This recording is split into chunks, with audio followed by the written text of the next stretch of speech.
신약성경 14면 마태복음 9장 35절부터 10장 1절까지 말씀입니다. 이 계시의 말씀을 제가 받들어 읽어드릴 때 살아계신 주님의 음성을 들으실 수 있기를 바랍니다. 예수께서 모든 도시와 마을에 두루 다니사 그들의 회당에서 가르치시며 천국 복음을 전파하시며 모든 병과 모든 약한 것을 고치시니라. 무리를 보시고 불쌍히 여기시니 이는 그들이 목자 없는 양과 같이 고생하며 기진함이라. 이에 제자들에게 이르시되 추수할 것은 많되 일꾼이 적으니 그러므로 추수하는 주인에게 청하여 추수할 일꾼들을 보내주소서 하라 하시니라. 예수께서 그의 12 제자를 부르사 더러운 귀신을 쫓아내며 모든 병과 모든 약한 것을 고치는 권능을 주시니라. 우리는 지난주부터 예수님의 습관 따라잡기를 하고 있습니다. 예수님의 습관을 따라잡아야 하는 것은 우리가 예수님을 닮기 위한 것입니다. 우리가 예수님을 닮아야 하는 이유는 그것이 하나님께서 우리를 부르신 목적이기 때문입니다. 예수님께서는 세상을 떠나시면서 우리에게 교회를 만들어 주셨습니다. 여러분들은 교회가 무엇을 하는 곳이라고 생각을 하고 계십니까? 교회는 예수님을 따르는 사람들의 공동체입니다. 예수님께서 이 세상에 계시는 동안에 보여주시고 행하셨던 일들을 계속 지속시켜 나가면서 하나님 나라의 일들을 이루어가는 것이 교회입니다. 그래서 교회는 예수 그리스도께서 이 땅에서 예수 그리스도 자신의 사역을 지속시키기 위하여 만들어주신 공동체입니다. 존 스토트는 이렇게 말합니다. 우리는 그리스도께서 이 세상에 오신 것처럼 세상으로 가기 위해서 또 사람들의 삶 속으로 그들의 슬픔과 의심, 그들의 죄와 공포 속으로 선뜻 그리고 충분히 들어가기 위해 부르심을 받았다. 이 말씀대로 우리가 예수님께서 하신 사역을 알아가는 것은 우리가 이 세상에서 무엇을 하며 또 어떻게 살아야 하는가에 대한 질문에 답을 얻게 됩니다. 저는 한 2년 정도 의료선교부를 담당을 했던 적이 있습니다. 의사 선생님은 모여서 기도하기 전에 그런 표현을 자주 사용하셨습니다. 의사이신 예수님을 따라 우리도 치료하는 사역을 잘 감당해 나가자. 저는 그때까지만 해도 예수님 직업은 목사가 아닐까 생각을 했던 적이 있었는데 의사 선생님들을 만나니까 그렇게도 생각할 수 있겠구나 여겨졌습니다. 그런데 언젠가 한번 학원 선교회 선생님들만 모이는 모임에 가서 설교를 할 기회가 있어서 가봤더니 그분들은 꼭 기도말에다가 최고의 선생님이신 예수님 따라 우리도 최고의 선생이 되었으면 좋겠다 이런 기도하시더라고요. 그런데요, 건설인 선교에 가보면 예수님 목수였다고 예수님이 최초의 건설인 선교의 회원이 아니었겠냐고 얘기하는 사람들도 있습니다. 또 교회에서 상담 사역 하시는 분들은 예수님은 사람들 만나서 상담하는 일 하셨으니까 예수님의 직업은 상담가였다 이렇게 말도 합니다. 또 변호사들은 예수님이 죄를 용서해 주는 일을 하셨기 때문에 법조인이라고 보기도 하고요. 심지어 실업인 선교회를 가면 예수님은 세상 최고의 투자가라고 평가를 합니다. 왜냐하면 오병이어 투자해가지고 수천 명 먹을 수 있는 음식 만들어냈는데 이보다 더한 수익률이 어디 있겠냐고, 제가 심지어 정말 오병이어 펀드를 한번 만들어 볼까 이런 얘기를 하는 것도 들어본 적이 있습니다. 예수님의 직업을 무엇을 가지고 계셨냐라고 하는 질문을 가지고 하게 되면 우리가 생각하는 거에 따라 다양한 유사한 직업군을 찾을 수 있다고 여겨집니다. 도대체 예수님이 무엇을 하셨을까 하는 그 질문에 대해서 예수님이 하신 일을 가장 잘 정리해주는 답은 오늘 우리가 함께 읽은 본문 마태복음 9장 35절이라고 할 수 있습니다. 예수께서 모든 도시와 마을에 두루 다니사 그들의 회당에서 가르치시며 천국 복음을 전파하시며 모든 병과 모든 약한 것을 고치시니라. 이 말씀 속에는 예수님이 하셨던 일을 아주 잘 정리해 놓았습니다. 세 가지로 정리가 됩니다. 그것은 가르치는 것이었고 또 전파하는 것이었고 또 고치시는 일이었습니다. 이것이 교회입니다. 교회는 계속해서 예수님의 이 일을 이루어가는 곳입니다. 가르치고 전파하고 고치는 일을 하는 곳이 교회입니다. 교회가 이런 곳이라는 의미는 이 교회 안에 있는 우리 모두가 다 이런 사람이 되어야 한다는 의미입니다. 우리가 예수님을 따라서 가르칠 수 있어야 되고 예수님을 따라서 전파할 수 있어야 되고 예수님과 같이 고치는 사역을 감당할 수 있어야만 합니다. 이 말씀을 기준으로 할 때 우리가 과연 이 사역들을 잘 이루어가고 있는가 하나씩 헤아려 봅니다. 가르치는 일, 이 일을 위해서 우리 교회는 교회가 시작되면서 교회 학교를 세웠고 또 사람들을 세워나가는 일을 하고 있습니다. 감사하게도 우리 교육자들과 또 선생님들의 헌신과 기도와 수고 속에서 우리 어린 자녀들이 귀한 가르침을 잘 받으면서 영적으로 성장해가고 있습니다. 뿐만 아니라 어제부터는 어린 자녀들을 위한 성품학교도 시작이 되었습니다. 아이들이 어렸을 때부터 예수님을 닮은 바른 성품의 아이들로 자라가는 일을 돕고 있습니다. 뿐만 아니라 성인들을 위하여서는 샘지기들을 통해서 샘모임 가운데 가르치는 사역을 이어나갑니다. 위에서 우리가 예비 샘지기 훈련을 하기도 하고 또 1:1 지도자 훈련 받은 사람들을 통해서 1:1 제자 훈련을 하고 있습니다. 이 모든 것들을 가르치는 사역을 하셨던 예수님의 사역을 이어나가는 일로 진행해 가고 있습니다. 전파하는 사역은 전도와 선교를 통해 나타나지요.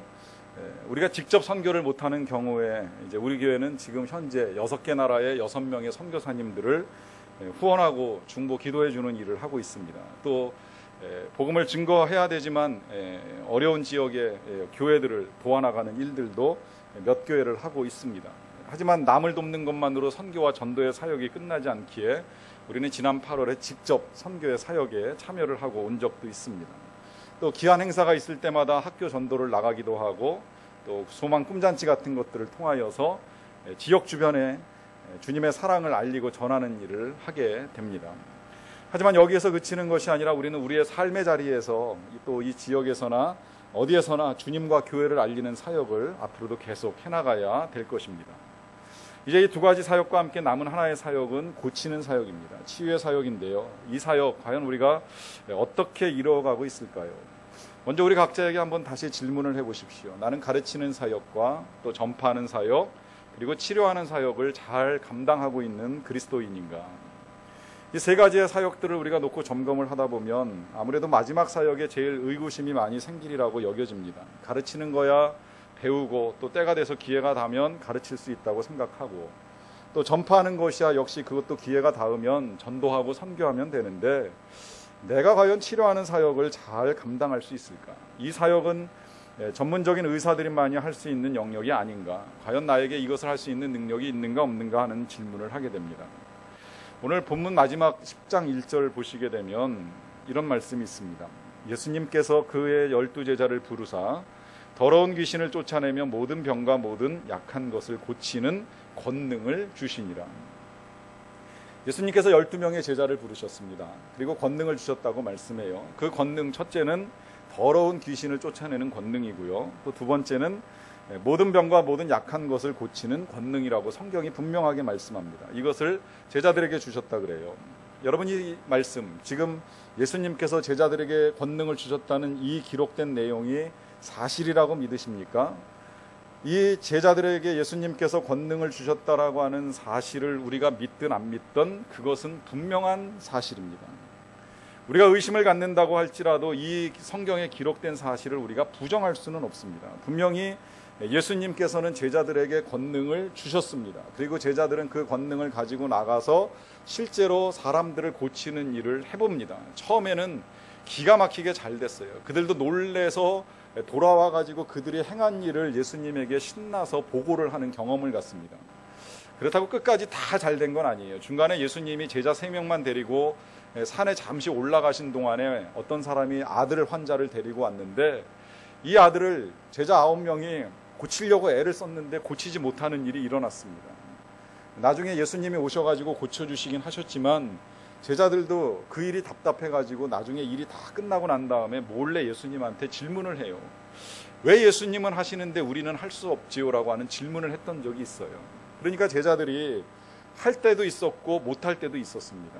하지만 분명한 건 주님이 권능을 주신 것이 틀림이 없다는 겁니다. 이보다도 더 확실한 증거는 예수님께서 승천하시고 성령이 임하고 난 다음입니다. 그 다음에는 제자들이 권능을 받아가지고 예수님과 똑같이 사람들을 고쳐나가기 시작을 하는데 날 때부터 40년 동안 일어나지 못했던 사람도 손잡아 일으켜 걷게 만드는 역사가 일어납니다. 죽었던 사람도 살려냅니다. 심지어는 그 제자가 가지고 있었던 수건 한 장 갖다가 환자에게 대니까 그 수건의 능력을 가지고 사람이 일어나는 일들도 일어나게 되었습니다.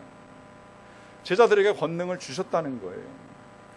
그런데 우리는 그와 같은 권능이 있다라고 하는 사실을 우리에게 있느냐라고 하는 질문을 하게 되면 우리는 의문을 갖습니다. 수건 아니라 우리가 이불을 갖다 덮어도 아무리 이불을 덮어놓고 환자를 위하여 울부짖고 기도를 해도 일어나는 것이 보이지 않을 때 과연 우리에게 권능이 있는가라고 하는 의문을 가질 수밖에 없지요. 그럼 여러분 잘 생각을 해보세요. 여기 지금 성경에서 말씀하고 있는 이 권능은 과연 제자들에게만 주시고 우리에게는 주시지 않은 것일까요? 만약에 그렇다면 앞서 언급했던 예수님께서 하셨던 사역들, 가르치고 전파하고 고치는 것도 제자들만 할 일이지 우리들이 할 일은 아니라고 하는 것입니다. 그러나 절대 그렇지 않습니다. 분명히 주님은 우리를 부르셨고요, 우리로 하여금 가르치고 전파하고 고치는 사역을 하라고 하셨습니다. 이 일에 예외가 없습니다. 각자의 개인적인 기질이나 혹은 불순종에 있어서 그것을 감당하지 아니할 수 있을지는 모르겠지만, 그러나 우리는 모두가 다 이 일을 위하여 부름받은 하나님의 사람들입니다. 그리고 주님은 지금도 그 부르심에 순종하는 사람들과 함께 주님의 일들을 이루어가고 계십니다. 그렇다면 지금 우리가 이 일에 부르심을 받았는데 주님은 명령만 하시고 우리들에게는 제자들에게 주셨던 권능을 주시지 아니하셨을까요? 그 옛날 예수님께서 제자들에게 주셨던 이 권능, 그래서 많은 사람들을 고치며 복음을 증거할 수 있는 그 권능이 과연 오늘 우리들에게는 주어지지 않았다는 말씀이 될까요? 절대 그렇지 않습니다. 주님께서 우리를 부르셨다라고 하는 사실이 틀림이 없다면 권능을 주셨다라고 하는 것도 또한 틀림이 없습니다. 주님은 우리가 가르치고 전파하고 이 치료하는 사역을 감당함에 있어서 절대 너 혼자 알아서 하라고 명령하시는 분이 아닙니다. 주님이 만약에 그런 분이라면 우리가 따를 필요도 없고요, 순종할 필요는 더더욱 없고 사역을 이어나갈 이유도 없습니다. 하지만 주님은 분명히 우리를 부르셨고 또 권능도 함께 주셨습니다. 그런데 왜 우리의 삶 가운데서 이러한 권능이 잘 나타나지 않는 것일까요? 여러분, 이 표현이 아주 중요합니다. 권능이 없는 것이 아니라 나타나지 않는 것입니다. 왜 이 권능이 나타나지 아니할까요? 먼저 좀 생각을 바꿔봅시다. 일단 이 일이 어떤 특정 의료기술을 배우고 면허를 가진 자에게 국한된 문제라고 하는 생각을 바꾸셔야만 합니다. 물론 전문적인 지식과 능력을 가지고 있으면 훨씬 더 좋습니다. 의사 선생님들이 더욱 많은 환자를 고친다라고 하는 점은 부정할 수 없고 그 능력은 정말 귀한 능력입니다. 하지만 주님께서 우리를 부르셨다라고 하면 그 다음에 우리가 해야 될 일은 우리에게 이러한 권세가 주어졌고 우리도 능히 할 수 있다라고 하는 믿음을 갖는 일입니다. 우리에게 있어서 치유의 습관이 나타나기 위해서 제일 먼저 해야 될 일은 그 권능을 주님께서 우리에게 주셨다라고 하는 믿음을 갖는 일입니다. 여러분, 이 믿음을 갖기 위해서 주의하셔야 될 것이 있는데요, 이 믿음을 다른 사람을 향해서 우리가 드러내놓는 것이 꺼려집니다. 왜냐하면 내 안에 그러한 능력이 있는지 없는지, 괜히 그 일을 드러내기 위하여 내가 어떤 특별한 일을 행하였다가 그대로 이루어지지 아니하면 이게 무슨 망신인가라고 하는 생각이 들 수 있어가지고 우리가 다른 사람들에게 그 능력을 행하는 것을 주저합니다. 그래서 제일 먼저 하는 일이 뭐냐면 내게 능력이 있는지 없는지를 테스트하기 위해서 나한테 그 능력을 시험해보는 일들이 일어나게 되는데요, 여러분, 그 일을 하지 마십시오. 그 능력을 우리가 확인하는 데 있어서 별로 도움이 되지 않습니다. 이유가 있습니다. 저도 가끔 아플 때가 있습니다. 병이 나서 몸이 힘들 때가 있습니다. 한 번은 몸이 되게 아파가지고 힘든 상황 속에서 사역을 이루어가는 과정 중에 전에 사역하던 교회에서 함께 일하던 동료 부목사를 만날 기회가 있어가지고 만난 길에 제가 기도를 부탁을 드렸습니다. 기도 좀 해달라 그랬어요. 기도를 받았습니다. 기도를 받고 났는데 생각보다 빨리 건강을 회복하게 되었습니다. 감사하고 고마워서 제가 그 목사님한테 그랬습니다. 능력이 대단하시다고. 나는 아무리 기도해도 내 병이 낫지를 않는데 목사님이 한번 기도해 주시니까 제 병이 참 빨리 낫네요, 이런 말씀을 드렸습니다. 그랬더니 그 목사님이 제가 그때까지 알지 못하고 있었던 아주 중요한 말씀을 해주시더라고요. 원래 자기 병은 자기가 못 고칩니다.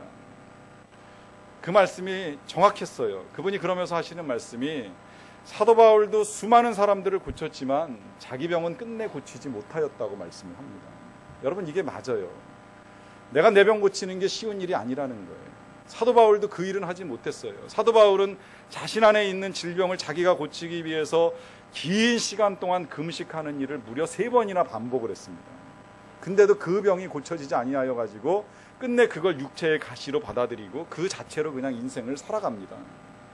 하지만 그럴지라도 그는 다른 사람을 위한 기도를 멈추지 않았어요. 계속 기도하면서 다른 사람들의 질병의 치유의 회복을 경험하며 살아갑니다. 하나님이 우리를 그렇게 만들어 놓으셨습니다.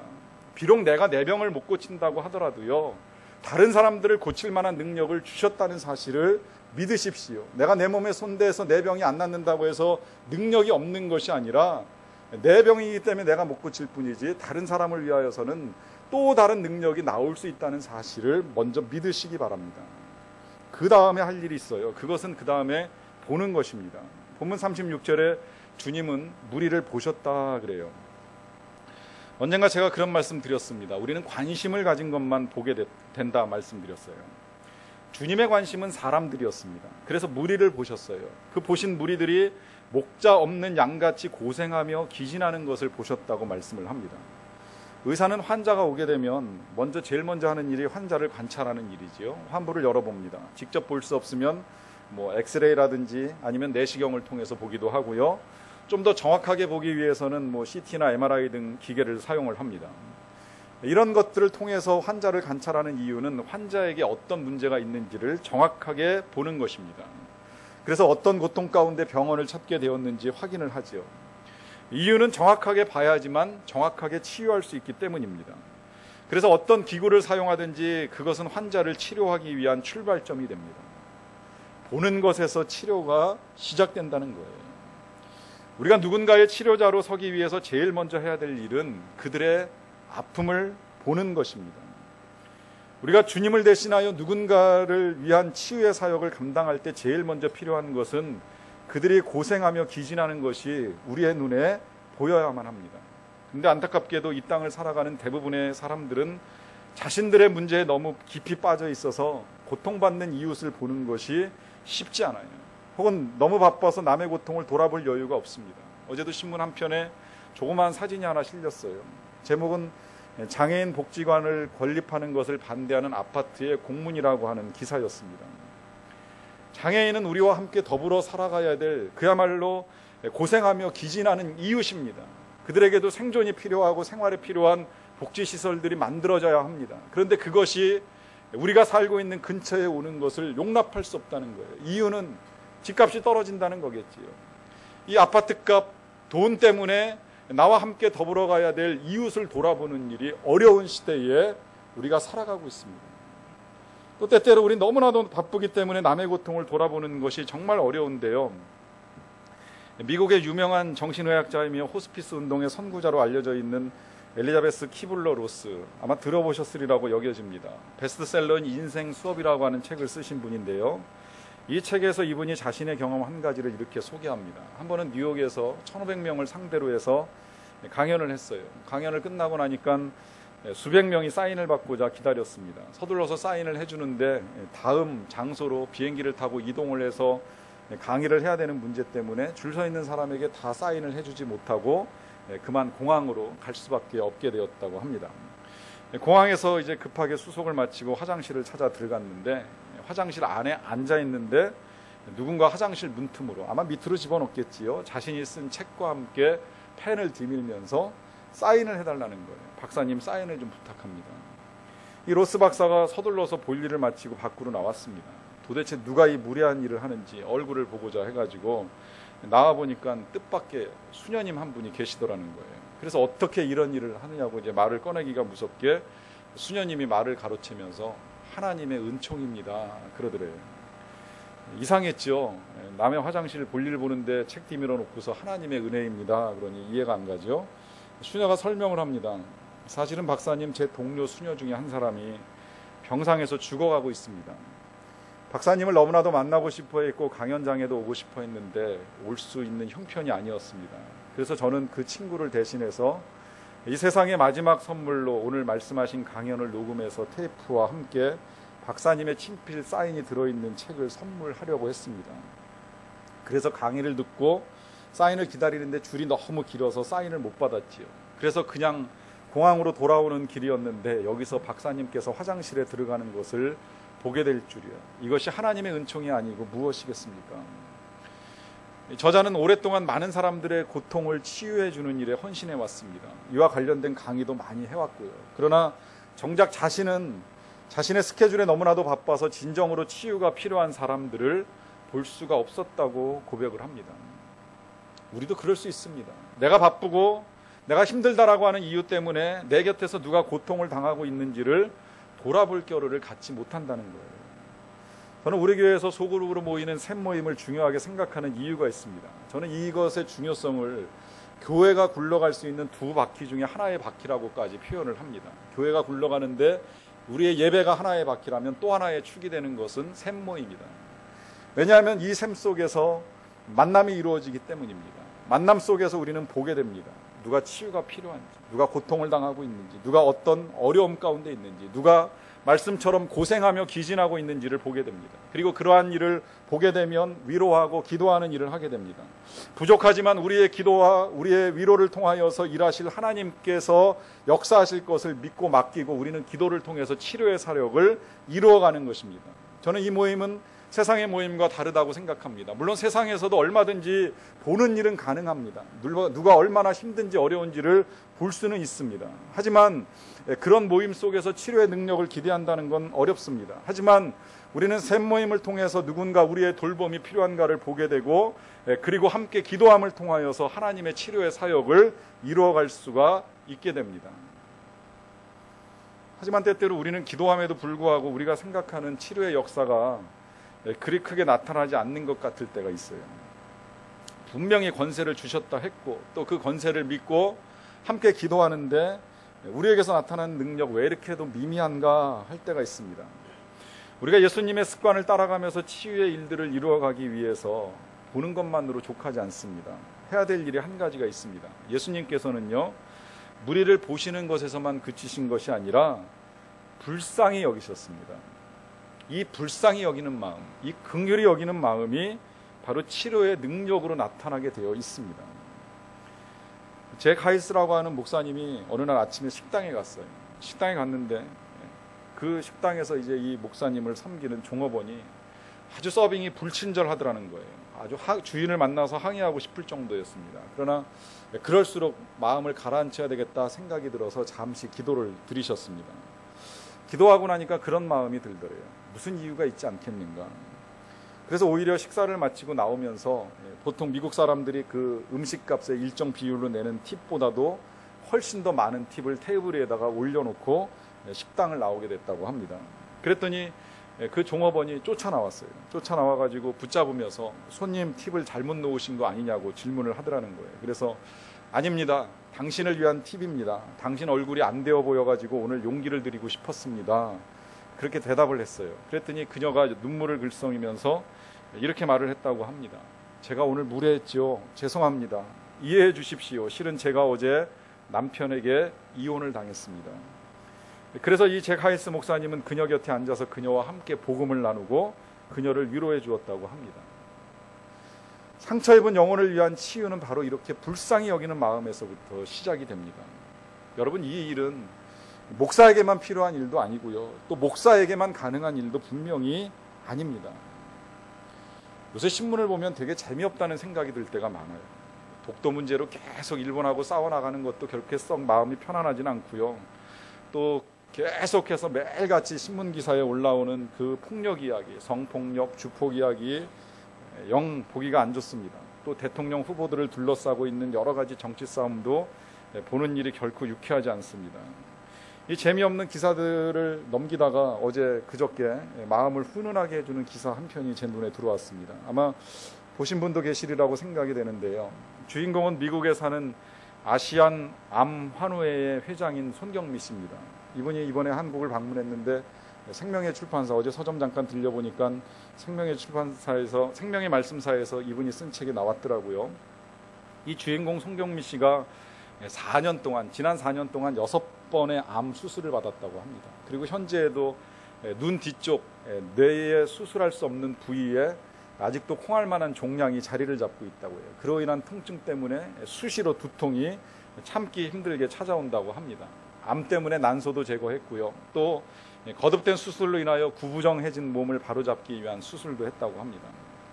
이 여인이 회장으로 섬기고 있는 이 암 환우회는 계속해서 희망음악회를 열어가지고 회원들, 암 환자들에게 용기를 주는 일을 합니다. 또 입맛 잃은 환자들을 위해서 음식을 만들어가지고 식사 뒷바라지를 하기도 하고요. 또 머리카락이 빠진 환자들을 위해서는 털모자를 떠서 갖다 주는 일도 한다고 합니다. 그리고 치료의 경험을 이야기로 전달하거나 때로는 편지를 써서 위로를 하는 일도 한다고 합니다.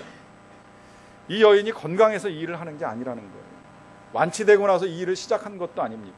그녀는 오히려 죽음의 벼랑 끝에서 6번째 항암 치료를 받던 2008년에 병원에 입원하게 되었는데 옆에 입원한 30대 초반의 여성 환자를 만나게 돼요. 그 여성은 온몸에 암세포가 퍼진 상태였습니다. 너무 심하고 힘들다 보니까 치료를 거부하던 중이었어요. 그래도 포기하면 안 된다고 설득을 하고요. 그리고 그때부터 편지를 쓰기 시작을 했습니다. 그때 그 30대 초반의 여성 환자가 자신의 고통을 이해해주고 함께 울어줄 사람이 많다는 사실을 처음 깨달았다고 고백을 합니다. 그렇게 삶에 대한 소망을 이야기하고 편지를 쓰며 위로하던 사역을 시작한 것이 오늘 아시안 암 환우회의 시작이 되었다고 그는 고백을 합니다. 헨리 나우에는 우리의 정체성에 대하여 상처 입은 치유자라고 말씀하셨습니다. 우리 모두는 다 상처받고 살아가는 인생들이라는 겁니다. 육신의 상처이든 마음의 상처이든. 그러나 그럴지라도 우리는 모두가 다 나보다 더 상처받은 이웃들의 치유자로 살아갈 수 있다고 나우에는 말합니다. 이 상처의 치유자가 바로 저와 여러분들입니다. 육신의 치료는 의사 선생님들이 한다고 할지라도 마음의 치유는 우리가 할 수 있도록 하나님께서 우리에게 그 사역을 위임해 주셨습니다. 존 오트버그 목사님이 쓰신 책 우리는 만나면 힘이 됩니다라고 하는 책이 있습니다. 제목 그대로 이 책은 우리가 만나는 것이 우리의 모임이 우리가 우리에게 서로에게 얼마나 큰 힘이 되는가라고 하는 것을 잘 가르쳐주는 책인데요. 이 만나면 힘이 되는 사람들이 힘을 나누기 전에 우리의 정체성에 대해서 그는 제1장에서 고슴도치 딜레마라고 하는 제목을 가지고 우리의 상태를 밝혀줍니다.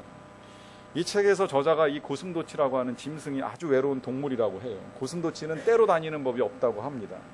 사나운 늑대나 덩치가 큰 코끼리도 함께 다녀 무리지어 다니고 심지어 까마귀마저도 떼로 다니는데 고슴도치는 무리를 짓지 않는다는 거예요. 그래서 고슴도치는 늘 홀로 다닙니다. 그러나 고슴도치라고 해서 언제나 혼자 있는 것을 좋아하는 것은 아닙니다. 고슴도치도 외로움을 타는 계절이 되면 이웃에게 다가갑니다. 그러나 그는 이웃에게 다가가는 순간 오히려 이웃들에게 상처를 입힙니다. 북미산에 있는 고슴도치는 몸에 약 3만 개의 가시가 있다고 합니다. 그래서 이웃들에게 다가서지만 오히려 상대방에게 쉽게 상처를 입히고 다시 멀어질 수밖에 없는 숙명을 지니고 살아간다고 해요. 저자는 이 고슴도치의 딜레마가 바로 우리 인간의 딜레마라고 말을 하고 있습니다. 우리 누구나 다 무수한 작은 가지들을 갖고 살아간다는 거예요. 거부, 비난, 분노, 오만, 이기심, 시기, 경멸의 가시가 있다고 말을 합니다. 이걸 잠시 숨기고 있다가도 금방 드러납니다. 그래서 그것을 가까이 하는 것이 쉽지 않다고 말씀을 합니다. 저는 정말 그런가라고 하는 의심이 들었습니다. 그래서 다시 자료를 좀 찾아봤어요. 정말 고슴도치는 사랑을 나눌 수 없는 거예요. 몸에 많은 가시를 지니고 있다고 해서 사랑을 나누는 일이 정말 그렇게 어려운 일일까? 그래서 자료를 뒤져보니까 절대 그런 것만은 아니었습니다. 고슴도치도요, 짝짓기를 할 때는 자기의 털을 눕히고 상대방이 고통을 당하지 않도록 몸의 상태를 바꾼 다음에 서로 사랑을 나누게 된다고 이야기를 합니다. 심지어 애완용으로 이 고슴도치를 기르는 사람들은요, 이 고슴도치를 기르는 것이 생각처럼 그렇게 위험하거나 어려운 일이 아니라고 말을 합니다. 고슴도치는 며칠만 기르다 보면 금방 주인을 알아보게 되는데 주인을 알아본 고슴도치는 주인이 손을 내밀면 항상 고추 세우고 있었던 털을 다 가라앉힌다는 거예요. 그리고 주인이 자신을 만질 수 있게끔 부드럽게 살결을 바꿔준다는 거예요. 그에게도 사랑이 필요하기 때문입니다. 그리고 아무리 가시돋친 고슴도치라고 할지라도 사랑을 나누어 줄 줄 알기 때문입니다. 우리가 비록 상처를 받고 살아간다고 해도 늘 그럴 수는 없습니다. 우리도 누군가에게 사랑을 나누어 주는 치유자로 살아갈 수 있다는 것입니다. 우리의 가시를 눕히면 우리도 사랑을 나눌 수 있습니다. 오늘 본문 말씀 속에서 주님은 우리에게 이런 기도를 드리라고 당부를 합니다. 추수할 것은 많되 추수할 일꾼이 없으니 추수할 일꾼을 보내어 주소서. 이 말씀은 아직도 우리가 살고 있는 이 세상에 치유하며 나아갈 사람이 부족하다라고 하는 것입니다. 그 추수할 일꾼, 치유할 일꾼이 부족하기에 주님은 우리를 부르셨습니다. 이제는 우리가 그 부르심에 응답을 하며 나아가야 될 때입니다. 우리는 그런 찬양을 드릴 때가 있습니다. 주의 손과 발 되어 세상을 치유하며 주 섬기게 하소서. 이 찬양의 가사대로 우리가 예수님의 손과 발이 되어서 아직도 상처받고 고통을 당하는 이 세상의 사람들에게 치유할 수 있는, 그들을 위로할 수 있는 사역을 이루어가는 저와 여러분들이 다 되시기를 간절히 바랍니다. 기도하시겠습니다. 주님, 우리를 주님의 제자 삼아주심 감사드립니다. 주님처럼 가르치고 주님처럼 전파하고 또 주님처럼 치유하는 일에 우리를 세워주셔서 감사를 드립니다. 이 귀한 능력을 우리 홀로 감당할 수 없기에 주님께서 우리에게 성령님을 보내주신 줄로 믿사옵나이다. 성령님과 함께 우리에게 주신 이 귀한 사역과 또 사명들을 잘 이루어가게 하여 주시옵소서. 특별히 우리 주변에는 너무나도 고통을 당하는 이웃들이 많이 있습니다. 이제라도 다시금 우리가 눈을 들어 그들이 고생하며 기진하는 것을 보게 하여 주시옵소서. 볼 때 우리의 마음속에 긍휼히 여기는 마음 더욱 풍성하게 하여 주시옵소서. 그래서 우리가 기도함을 통하여 위로함을 통하여 오늘도 상처 입은 사람들을 치유하는 자들이 되게 하여 주시옵소서. 예수님의 이름으로 기도하옵나이다.